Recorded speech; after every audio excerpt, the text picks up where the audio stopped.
Assalamualaikum warahmatullahi wabarakatuh. Wassalamualaikum warahmatullahi wabarakatuh. Allahumma salli ala sayyidina Muhammad wa ala ali sayyidina Muhammad. Maaf jika kita wanita sedang libur atau menstruasi, apakah boleh memuaskan suami menggunakan mulut? Terima kasih. Bismillah. Di saat kemarin ada yang tanya masalah apa itu? Jadi kalau sudah urusan hal semacam itu, mari kita tingkatkan wibawa majelis, supaya tidak di majelis kita bicara sesuatu yang tidak pantas. Kemarin ada yang tanya masalah apa, lupa kemarin. Juga masalah-masalah yang sensitif seperti itu. Dan jangan membiasakan kita di majelis saat membicarakan hal yang demikian itu dengan dibarengi dengan guyonan, merendahkan syariat itu, menjadi sebab barokahnya ilmu dicabut. Baik, kita bicara tentang syariat. Suami istri halal. Anda boleh berbuat apa saja suami istri, bebas. Anda bersenang-senang dengan kupingnya, dengan rambutnya, dengan apa saja boleh, halal. Cuman yang diharamkan dalam dua keadaan: waktu haid memasukkan ke lubang depan, memasukkan seorang suami alatnya ke lubang depan. Kemudian yang kedua yang diharamkan memasukkan ke lubang belakang, baik dalam keadaan haid atau tidak haid, hukumnya haram dan dosa besar. Ini usalah haid. Yas'alunaka 'anil mahid qul huwa adza fa'tazilun nisa fil mahid.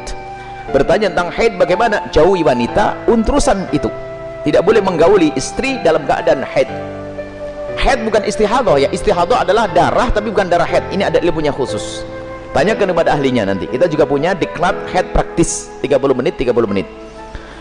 Kemudian selebihnya adalah Anda boleh bersenang-senang, boleh apa saja. Mohon maaf, jadilah wanita cerdas. Ini adalah ilmu yang mungkin jarang dihadirkan.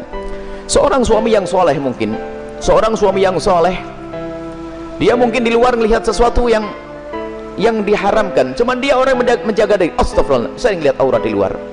Karena dia seorang soleh, dia tidak mau menuruti itu semuanya, karena itu adalah haram. Maka dia tutup mata, pejam mata dan menjauhkan itu semuanya. Tapi dia seorang laki-laki normal, bangkit syahwatnya, pulang ke rumah, istrinya mens, istrinya ada halangan, ayo mau diapain? Ayo menjadi istri yang aktif, inovatif. Anda tidak boleh melayani suami Anda dengan sesuatu yang khusus itu. Tapi Anda harus bisa senangkan suami dengan diri Anda. Misalnya, mohon maaf, ini majelis mulia, jika seorang suami mengeluarkan air mani dengan tangannya sendiri, maka dia telah melakukan kesalahan dan dosa. Tapi kalau dia mengeluarkan air mani dengan tangannya seorang istri, kecerdasan istri, selesai, dan itu adalah pahala. Maka jadilah istri cerdas. Jangan istri kalau sudah lagi masya Allah, libur buat kopi, liburnya dengan suami, sampai suami itu masya Allah stres. Anda bisa menyenangkan dengan diri Anda. Mohon maaf, mufakhadah di antara dua paha, yang penting tidak masuk wilayah itu.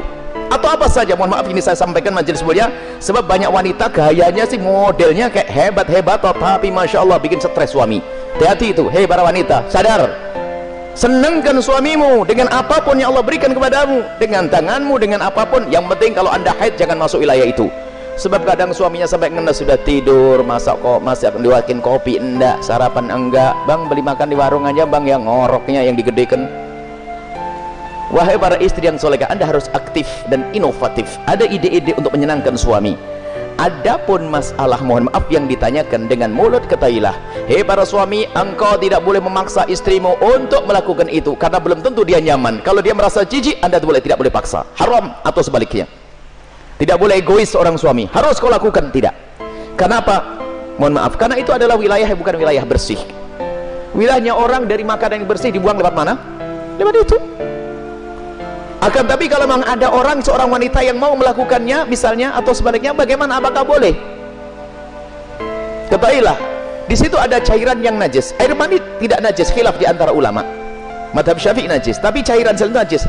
Maka kalaupun seandainya harus melakukan, mohon agar tidak ditelan, karena itu adalah jangan sampai karena itu najis, tidak usah ditelan cairan-cairan. Adapun masalah air mani adalah khilaf di antara ulama. Akan tapi boleh seorang suami, seorang istri melakukan yang demikian, tentu dengan keridhaannya dan tentunya dengan waspada. Tidak boleh sampai ada masuk ke dalam perutnya sesuatu, karena itu ada madhi. Sebelum mani adalah najis, cairan-cairan sebelum mani adalah najis. Dan wahai para suami dan para istri, yuk kita melakukan sesuatu yang sesuai dengan petunjuk Nabi SAW, akhlaklah yang baik. Dan kenapa biasanya ada pertanyaan demikian ini? Karena apa? Naudzubillah, ada yang ditonton yang salah, gurunya salah, dari film-film yang ngaco itu ditiru, sehingga dia bingung untuk menyelesaikan urusan pribadinya dengan cara ini cara itu. Tidak ada cara yang lebih indah dari diajarkan Nabi. Seorang laki-laki duduk di perempatan istrinya, maksud duduk di atas perut istrinya, di atas ini, itu adalah cara yang paling bagus. Nggak usah macam-macam, petunjuk dari Nabi. Itu hanya gara-gara sering nonton film kotor, makanya banyak pertanyaan aneh. Tapi pun harus dijawab, harus dijawab, harus dijawab, selesai. Semoga Allah bisa menjadikan anda orang yang bisa menyenangkan. Termasuk wahai para suami, mungkin ada seorang suami yang, mohon maaf, ada bermacam-macam sebab, ada ejakulasi dini dan sebagainya dan sebagainya. Tapi ketahuilah, jangan biarkan istrimu terlantar. Dia bisa senang dengan jemarimu, dengan tanganmu, dengan anda, dengan apapun, dengan cumbuanmu. Jangan sampai menjadi seorang suami egois. Dan Nabi marah. Nabi marah dengan seorang laki-laki yang mendatangi istrinya seperti binatang mendatangi betinanya. Nggak pakai muqaddimah, pakai minyak wangi dulu deh para suami, sikat gigi yang bersih, kemudian cumbu, rayu, seperti halnya engkau ingin melihat dia cantik, dia jaga, ingin melihat engkau paling tidak agak ganteng dikit deh. Kemudian lihat, seperti halnya matanya ingin melihat dirimu indah, telinganya juga ingin mendengar kalimat indah, dan juga hidungnya pun juga ingin mencium bau harum. Cobalah siap. Makanya sebelum pulang kantor itulah mampir pom bensin dulu deh, bersih-bersih pakai minyak wangi. Ini penting. Nah, kemudian jangan sampai, mohon maaf, anda puas, dia tidak puas, anda zalim. Kalaupun anda tidak memuaskan dengan itu karena mungkin anda punya sesuatu, sakit dan sebagainya, maka ketahuilah, istrimu adalah seorang wanita yang beriman. Dia tidak akan melakukan zina, akan tapi anda harus bisa memuaskan dengan apapun, dengan tangan anda dan seterusnya. Kalau dia mencari kesenangan dengan tangannya sendiri, wanita itu, dia dosa. Tapi kalau dengan tangan sang suami, tidak dosa. Mohon maaf, ini majelis mulia, dan jangan dijadikan bahan guyonan yang demikian ini. Ini adalah ilmu. Kadang-kadang begitu, suami cuek, mendatangi istrinya sudah nggak pakai muqaddimah, langsung selesai. Punya anak 6, nggak pernah seorang istri merasakan senangnya dalam hubungan suami istri. Akhirnya apa? Itulah yang menjadikan istri ogah-ogahan. Mau melayani suami, saya dapat mandi saja, tidak pernah mendapatkan kesenangan. Anda suami zalim. Baik, istri pun juga demikian. Selesai, aktif, inovatif, indah. Karena itu halal. Adapun yang haram tidak dibahas. Keharaman zina, hina, rendah di dunia, rendah di akhirat. Zina rendah di dunia, rendah di akhirat. Semoga Allah menjauhkan kita dari zina.